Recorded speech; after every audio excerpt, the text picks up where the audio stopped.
I think a lot of you here know me as Zopher's mom. Zopher was 2 years and 4 months to the day, February 6th of last year when he died.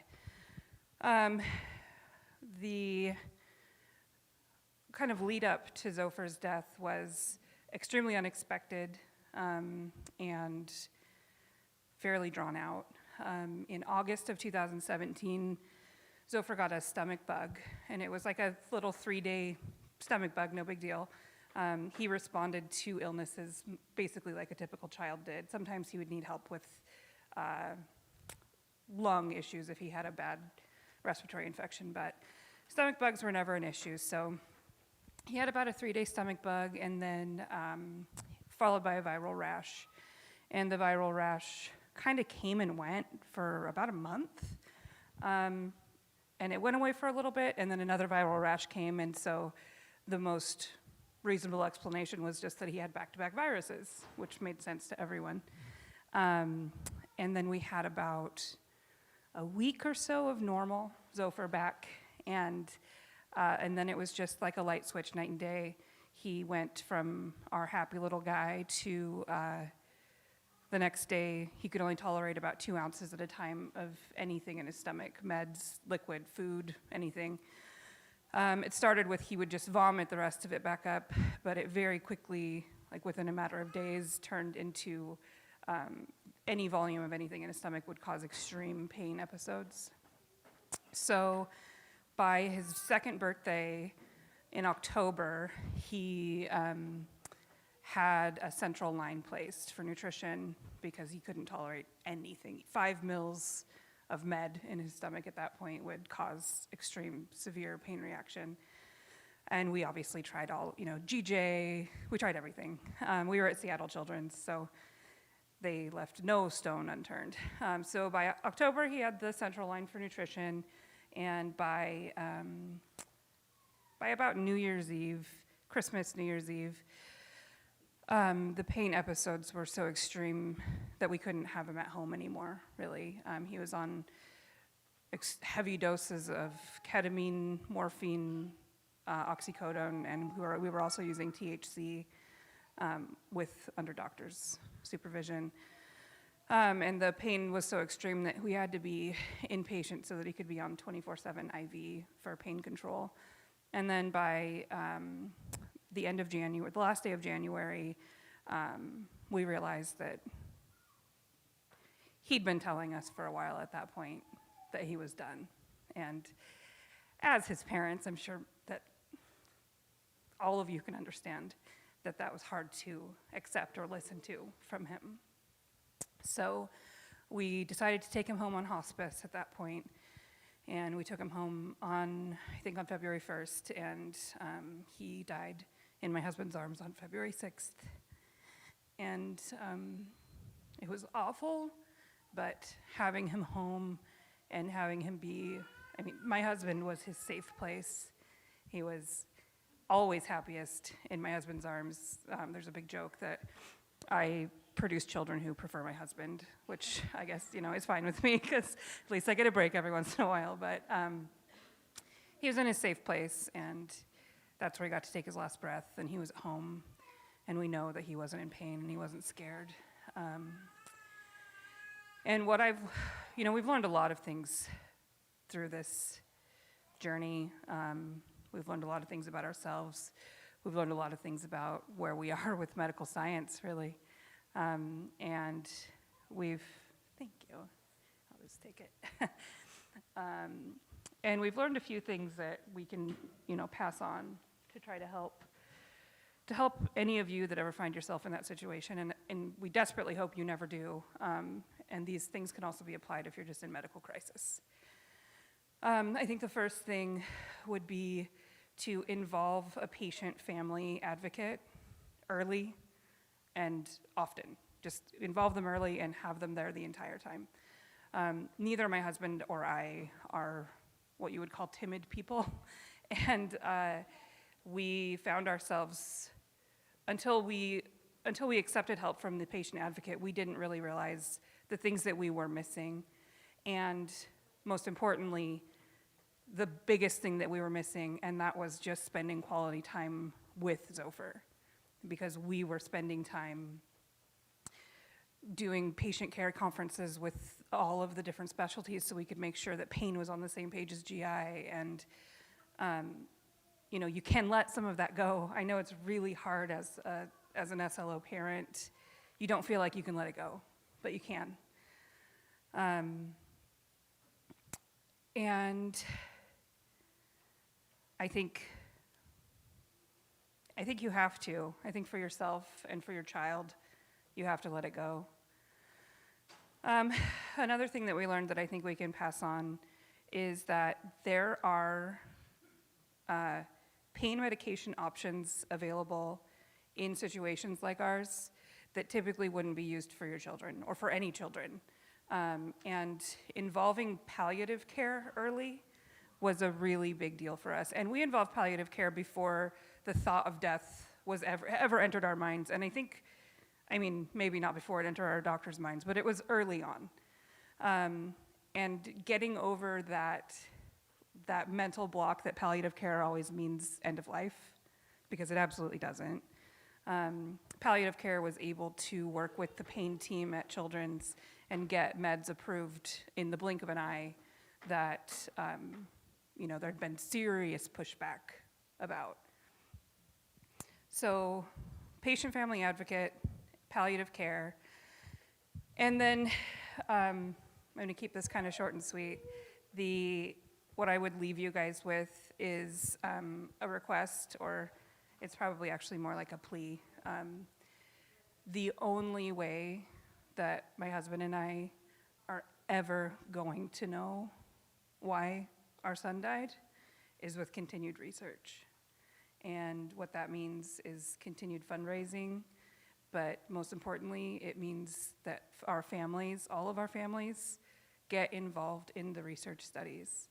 Without further, and we may never know, but without further research, there's absolutely no chance that we'll ever know why we lost Zopher, and that's something I can't live with. Yeah, that's it. Thank you guys so much for allowing me to still be a part of this community. I can't tell you what it means to my husband and I.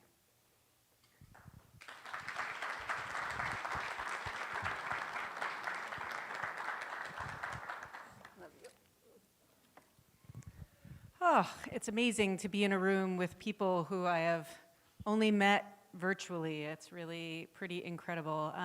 So my name is Carrie Wallanitz. I'm the person who's been giving local advice on restaurants and transportation because I am a local. I live just a couple of miles here. And I'd like to tell you about our daughter, Harper. Harper Merrick Wallanitz. She was born on April 18th, 2013. I found out that I was pregnant with Harper, and in a weird coincidence, I had the exact same due date as with my first pregnancy. I had a 3-year-old son at the time Harper was born, Shay, who was happy and healthy. And my husband and I joked that he's got a degree in planning, I've got a degree in reproduction, this is what happens. And so I had every expectation that I was going to have an entirely uneventful pregnancy, a normal birth. And the first sign that there may have been something wrong was when the nuchal translucency test, pretty normal pregnancy testing, came back as abnormal. And that sent us off into a flurry of genetic testing, had a CVS, and much to our relief, the CVS results came back normal.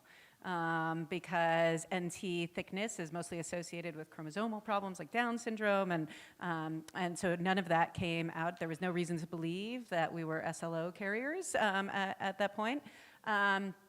And so we were very relieved, although the doctor said, well, at 20 weeks, you need to come back for a cardiovascular workup because NT thickness is also associated with a heart defect. And I remember naively thinking at the time, well, a heart defect, that's really no big deal because they're very common. There are frequently fixable, like if we're gonna have a problem, like that's a solvable problem. And this is probably a good time to introduce you to me and why I might think that. So I'm a scientist by training. I've got a PhD in reproductive biology, and I work at the National Institutes of Health, so echo Bonny's refrain of getting involved in research. I'm the head of science policy and the chief of staff at the agency. And so anytime you're at NIH, please give me a call. I would love to see you and visit with you and your kids while you're there. And this means I am also an obsessive compulsive researcher. And so from the moment we got that negative test result, I was diving deep into research. And this continued on through this entire journey. I mention that in part because in watching all of the conversations that take place on the Facebook page, I know there's a lot of the second guessing we all do as parents. What if, should I have done this? What if I knew this? What if I had better access to a genetic counselor? Would this have made a difference? And I have to say that I'm someone who has about as deep a knowledge as you could possibly have and access to all of the possible sort of medical resources there are. And there were still limitations to what I could do for Harper.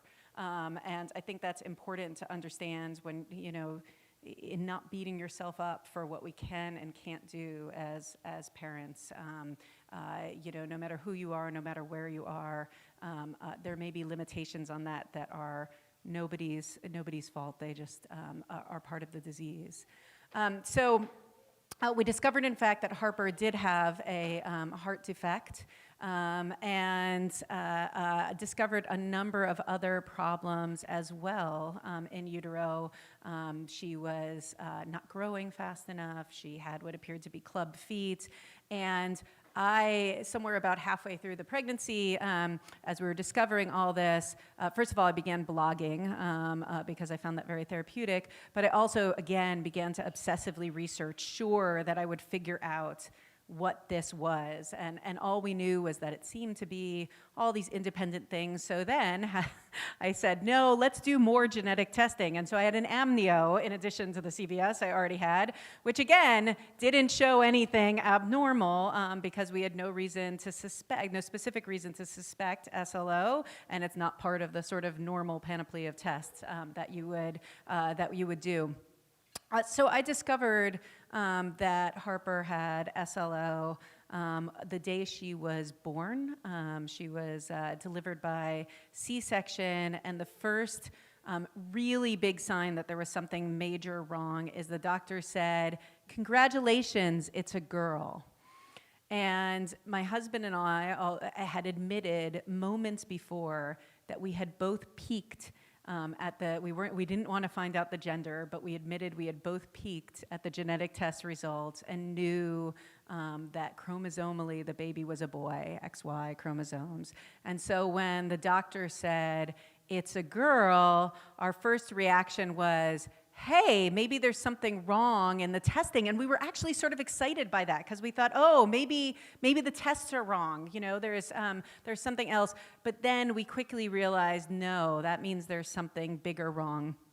And I got to hold her for one brief moment, and then they whisked her away to the NICU, and then began sort of the longest odyssey of my life as I was stuck for many hours recovering from anesthesia with zero information about what was going on with my baby, and I was ready to climb the walls in frustration. Ultimately, neonatologists came back and started listing all of the things that they saw as wrong with Harper. And did not want to make any suggestions of diagnosis, but my husband, Lou, happened to hear one of the medical residents say, I think this might be Smith-Lemli-Opitz syndrome. And of course, I immediately Googled that and realized that, and in fact, it perfectly fit all of the symptoms that Harper had. So it is, as many of you know, incredibly difficult as a parent when the first decision you have to make about your child is what gender are you going to go with? This particularly was something my husband had a lot of trouble with, because the first question anyone asks you when you have a baby, right, is it a boy or a girl? And not being able to answer that question was monumentally difficult. Ultimately, we chose the name Harper because it was unisex, and it was a name we had been considering as a middle name anyways. And we called her Harper Bean, because throughout the pregnancy she was the bean, and so our Harper Bean was born and lived for the next 17 days, which sounds so short as I say it out loud, but the time felt like living 1,700 years. Every moment of every day felt like it lasted forever. It was within 24 hours of the diagnosis that I had the first reach out from this group, which meant the absolute world to us at the time, to know that we were not alone, that there were other families who had gone through this. It was in fact overwhelming, the sheer amount of support we got in that first 24 hours, but really, really lovely. And it became quickly apparent to us that Harper had a very severe form of SLO that was confirmed when we went to see Denny Porter at NIH.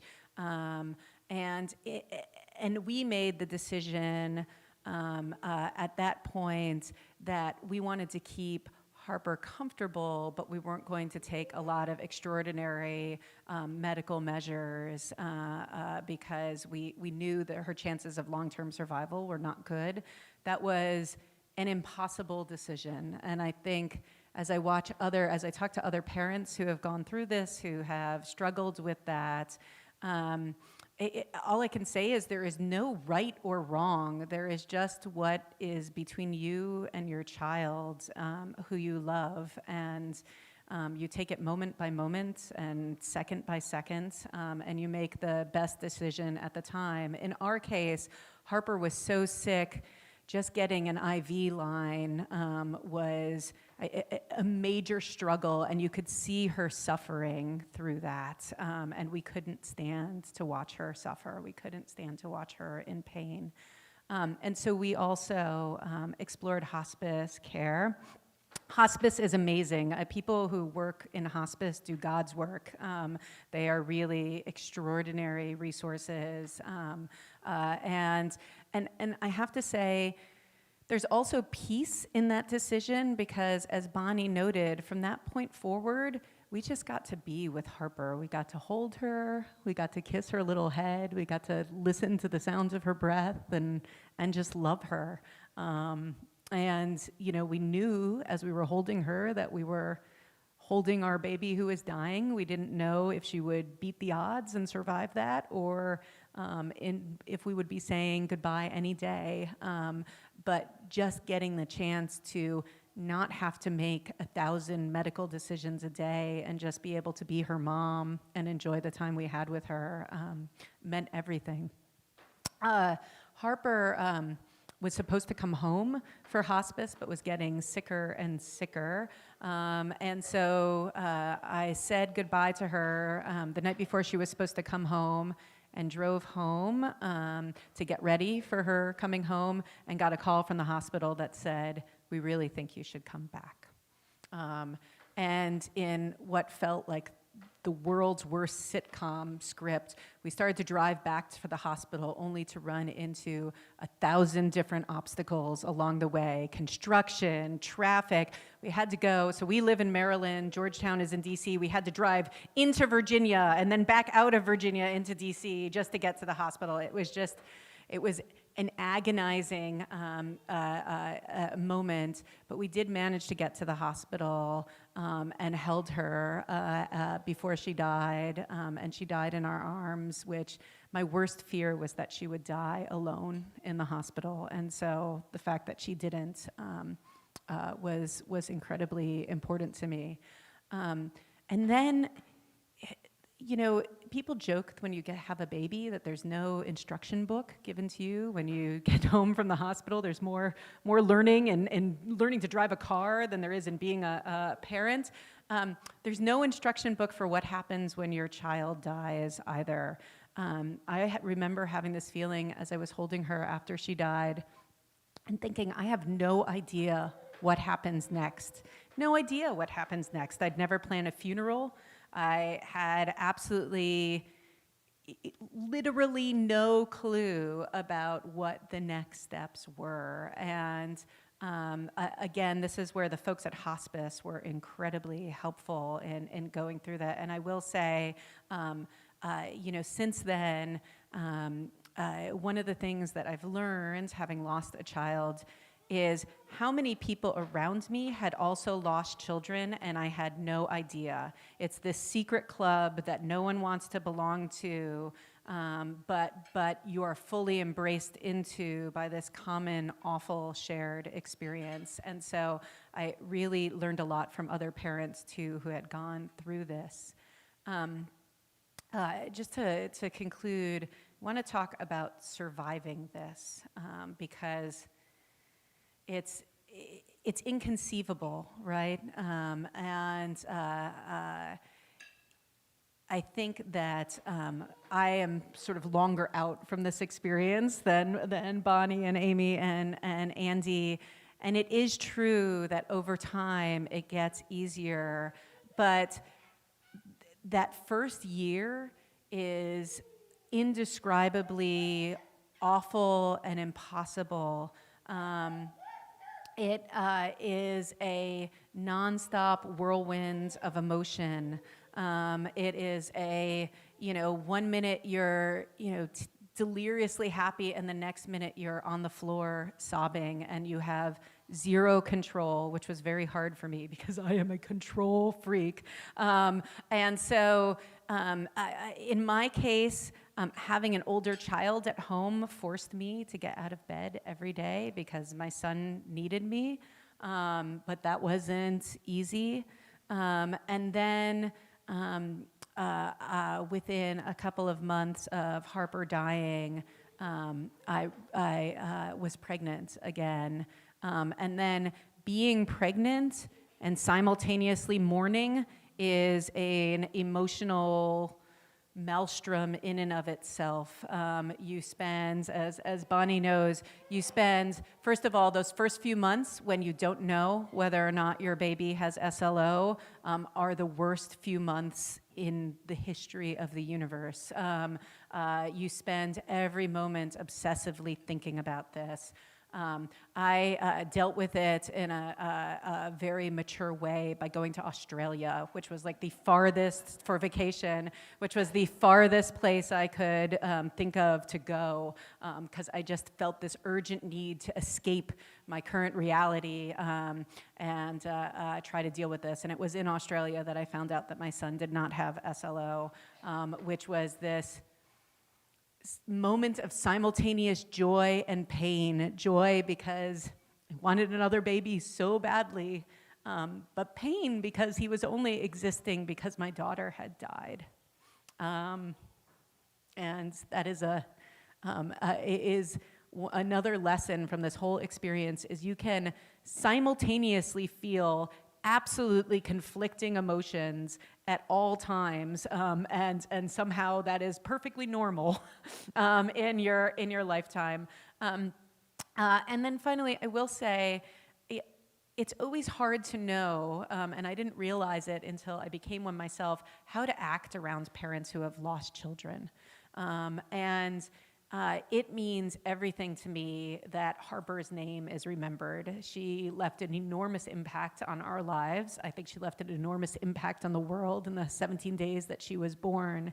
And it is just as it was so important to me that she not die alone, it is critically important to me that she not be forgotten. And so, I encourage everyone I know to, when you're around parents who have lost children, they want to remember their children. Talking about their children, sure, it causes pain sometimes, but it also brings great joy because, you know, we love our kids and we want to remember them. We want them to be remembered. And so I really appreciate the opportunity to stay connected with this family and help to remember Harper's name and keep her spirit alive. So thank you.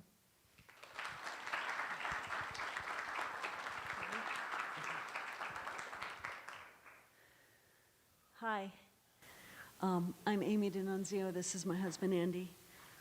Infamous of, with Angela, the Yeah. triple A's. Yeah. Nickname my family gave us. When, where to begin? How about hospice? Well, we found out, Angela, there were issues. I'm in the Army Reserve. I was away on my training in West Virginia in middle of August, and Amy was pregnant. She went in for her, one of her OB visits. Yeah, And, ultrasounds and whatnot. and they found out she hadn't gained weight in the 2 weeks. So that was their first red flag. They wanted to do a high-powered ultrasound on a Friday, and I wasn't due to come home till that Saturday. So we got them to postpone it till Monday. So we went in, they did the scan, but they weren't telling us anything. I'm like, putting us in a room, Right at the end of the day. end of the day, she's trying to get to her part-time job working for a local baseball team. I'm just trying to get home to get other stuff done. I'm just like, what's going on? Being Italian, I sometimes don't have a lot of patience. And so finally they tell us there are problems. She's like clenched fists. And her heart didn't have a center, according to high-power ultrasound. And there were just things that we needed to talk about more. And so we went to the hospital and had another scan, and they found more things. And we ended up going in a high-risk pregnancy doctor and talking about options about terminations and things like that, whether we wanted to keep going. And so we decided that we wanted to give her a chance. So we, a couple days after that, they induced, and she was born right around Labor Day, which we laughed about every year. And they had told us that there were some genetic issues, but they didn't narrow it down to any particular one. And it wasn't until after she was born 6 days old that they, I think, took a heel stick and finally got enough blood to decide that it was SLO. It was either SLO or one of the trisomies, and so we knew that a trisomy was bad, at least the trisomy they were talking about, and so we thought, yeah, okay, maybe she'll have SLO and that'll be good, right? So we Googled it, and so, not good. But she was born 4 pounds, 7 ounces, just a really tiny thing, and she had trouble gaining weight, and she wouldn't keep any of her food down, and they decided to feed her with smaller feeds down an NG tube and see if they could gain weight, and she did okay with that. So we were having to decide whether we wanted to keep her in long enough to gain enough weight to safely go home, or we wanted to take her home, just to go home to hospice and then let things take their course. We decided to take middle-of-the-road option where we'd give her nutrition, give her cholesterol, give her a chance, see what she would do, and then still not expecting her to be around much more than 6 weeks, and definitely not more than a year. They were telling us that any day, but we wanted her to be home so badly. That was the end of September of 2003. In November, we went down to the Clinic for Special Children, which is affiliated with Hopkins down outside of Strasburg in Lancaster County, Pennsylvania. Because it's deep in Amish country, you can suspect there are a lot of genetic issues in that with those people. So we got to see Dr. Kelly down there. What he told us then gave us some hope. He said, yes, she will be small, and yes, she'll be challenging, but with cholesterol and care, she might have a life. That was the best news we could have heard. Yeah, getting hope. I mean, Just hope, that was it. So we took her home. She was on hospice care when she came home, and then I think not quite, it was About 6 months. Yeah, About she 6 was months. doing so well, she graduated from hospice. And graduated from hospice, so They had- that was kind of a funny thing. yeah, you know. they had very few graduates, so they were like, yay. And then we just, Went from there. We Yeah. gave her cholesterol, gave her a life as best we, with what we could. Took her horseback riding, brought her to the different conferences. I cataloged everything I could with pictures. you took lots of pictures.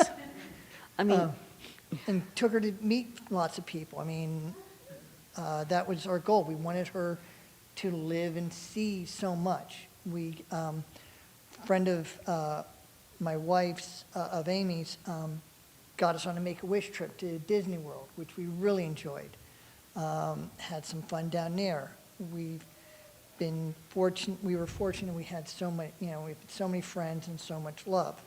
But then we battled through lots of different things. She had heart issues. We got those repaired in 2008. She had severe scoliosis, so we had put rods in back in April of 2010. of 2010. So we still, went through a lot of issues. Then about March of 18, the funny thing was we had 2 days before we took her into the hospital, we went and got a dog. We Yeah. rescued a dog from our local humane society. We were living life. We Yeah. didn't suspect anything. So we had moved from a small townhouse to a larger rancher a couple miles away, but it was space. We wanted to have the space that we could move her back and forth. She was growing, she was getting heavier. We had nursing care that would come in and go to school with her. She got to go to school. She was in the school musical the one year. And we just did everything to let her enjoy life. And so we decided, we looked at a dog a couple of years before, but we had such a small house, we didn't want to do it. So then we decided we're going to get this dog, and we get Bindi. And 2 days later, she started being warm around her back, wasn't it? Yeah, something like that. She Just had sweating. Higher temperatures and just GI issues that she hadn't had for a really long time. And So we had her go to see her pediatrician. At first, she didn't think it was anything more than maybe a flu bug at worst. And after 2 days of that, it still wasn't changing, so they took her into the hospital. She spent one night in the IMC. like where- intermediate care. Intermediate care, pediatric intermediate care. Lots of our family. Again, we'd been in the hospital before, operations, sometimes with dehydration. So we weren't suspecting anything. Yeah. And then a few weeks later, they were trying to She did was still in the several, hospital. still in the Yeah. hospital. They did several different ultrasounds. One point, they thought she had a pancreatic divisum, where the pancreas has two exit points, I think it is, Yeah. how they Some describe kind it. of abnormality, anyway. And they were going to go in to correct that and look at her gallbladder. Well, when they opened her up, the gallbladder was completely disintegrated and gone.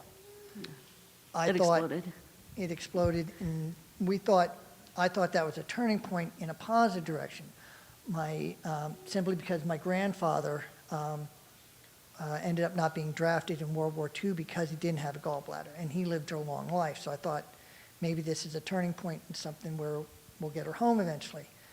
And about 10 days later, would you say? Yeah, something like that, 10 days. Yeah, she had had the gallbladder explosion, they cleaned that out, and she seemed to be doing better, and we were actually talking about going home, like 6 weeks into this, that's all we were thinking about. And, then we're not sure what happened, she took a turn, and then the doctors were telling us that it was on Mother's Day weekend, and they were telling us that on Monday we'd probably have to have a discussion about what the next step would be. And so we went home on a Sunday afternoon, Mother's Day, to, get some things together and get ready for the week ahead. And we weren't even home like 20 minutes, and I was out walking the dog, They and they had get us called, come back and- And the whole time, I'm like please don't let her go before we get there. Yeah. We got in, and they were bolusing, I think, just trying to get blood into her system. Yeah, they were putting Trying to- blood and Trying to fluids get her and all. volume up. And they said we would probably have to make a choice of where we wanted to go.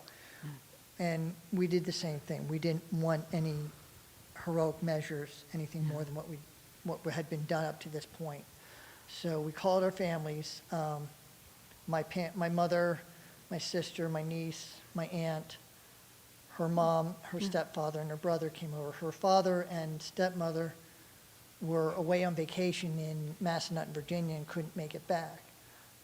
But my best friend came, and he's been my best friend for over 30-plus years, and he was right by my side when I needed him. But we let her go that night, and it wasn't an easy decision. The planning of her funeral kind of was I don't want to say easy, that's not the right word. Because of some of the people I knew from my town, we knew the one funeral home director, and immediately when they asked where they wanted to have her buried, I said Fort Indian Town Gap National Cemetery. Being a soldier, that's one of the places I knew where I could have her buried, and it's not far from us that we could go visit whenever we wanted to. And it was just the outpouring of support from both from within the group, our friends, our extra family. It was 2 days of viewing on a Friday night that went till, I think, 11 o'clock. Something like that, crazy. And then very early, and then the next day. And then one of the funny things was about a month later, I work my civilian job, I work for the Pennsylvania State Senate, and June is a crazy time because we have to have a budget, so tensions are already high. And I'm sitting on the floor, and some of the senators knew me from before. I'd been up there, and one of them, the head of the overall Senate, comes to me, pulls me off the floor for a minute. I'm thinking, okay, what's wrong? What did I do wrong? What am I in trouble for? And he had just found out. And I was grateful because we took a break right after that, and I was going to move my car, and it broke down completely in the car.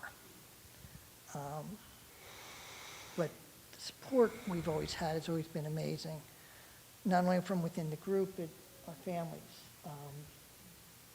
I always remember, when she was born, we had an indication there were problems, and I just remember thinking to myself, okay, God, you got to hear you. I'm going to fight you before I let you take it from me. And in the end, I lost. But the support we've gotten has been amazing. My Army, with these T-shirts I had made up because my unit, I like to run. I do a race here in D.C. every October, the Army 10-miler. And my Army Reserve unit, the people who served with me, who had met her, volunteered and said they wanted to run in her honor. And I was just overwhelmed at that. As to what else you wanted to say? Well, I think just some of the things I take away from it is we knew from when she was born that she was a fighter, and we decided that we were going to let her fight. As long as she told us she wanted to fight, we were. And so for 14 years, 8 months and 9 days, we made sure that we let her live, have her go through all sorts of experiences. He took thousands of pictures, and we did a lot of amazing things, met a lot of amazing people, and then, treat her medically and make sure she had the best quality of life that she could.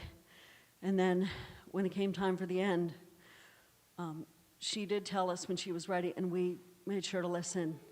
And when she was done fighting, we knew, and we just let her go. And I'll tell you what, the one other thing besides hospice that I would totally recommend is grief therapy, because that can, it's not a cure-all, but it can help you sort out your emotions, and it can give you just having to talk them out with somebody, it can give you a different perspective, and it can just provide hope. And the other thing, because I am a Christian, I believe that she was given to us for a time, and however many days we had, it was our responsibility to help her live, like I said. And now that she is no longer with us, I believe that she's up in heaven, and that she is happy and running around and free and just giggling and chasing every balloon she can find, because I'm sure there's probably balloons up in heaven. And she's waiting for us, and because I have that hope that I'll see her again, that and our dog are two things that get me up every morning. So, did you have anything else to say? I mean, if any of you guys want to talk about to any of us anymore after all this, please do. Because this is one way to get the information out, but there's nothing that beats one-on-one for anybody who would like to. And we're so glad that we get to see our family today. We're so glad we were invited here, because we are grateful for this whole awful experience. We got to meet the most amazing people from all over the world, and we are forever thankful.